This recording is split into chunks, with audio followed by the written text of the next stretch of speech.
लग्नांमध्ये सत्काराचे फेटे बंद करा आणि गरीबाच्या 2 दहावीच्या मुलींची फी भरा.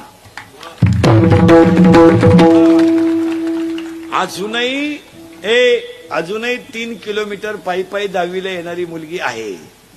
अजून दुसऱ्याच्या घरी भांडे घासून शिकणाऱ्या मुली आहेत. आमच्या गरीबाचा मुलगा मिलिटरी सिलेक्ट झाला. बिचाऱ्याची छाती भरली, उंची भरली, वय भरलं, सगळं तंतोतंत झालं. पण तो सिलेक्शन वरून आल्यावर आईच्या कुशीत घसघसून रडला. आई, मला 3 महिन्याचं ट्रेनिंग आहे. आईनं गळ्यातल्या वस्तूला हात लावला आणि कानातलं सांगितलं, एवढंच मी मोडू शकते. अशा पोरांना लग्नांमध्ये सत्कार बंद करा आणि त्यांना 2-4 हजाराची मदत करा. त्यांच्या गालावरचं हसू तुम्हाला पांडुरंग भेटवेल.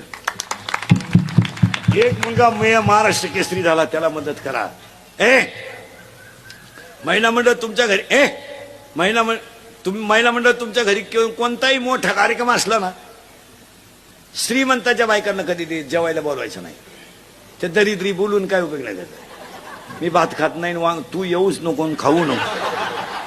त्याच्यापेक्षा भांडे घासणाऱ्या बाईला बांधूनही द्या. तिच्या पोरांनी खाल्लं तर त्यांच्या गालावरचा हसू तुम्हाला देव भेटवेल.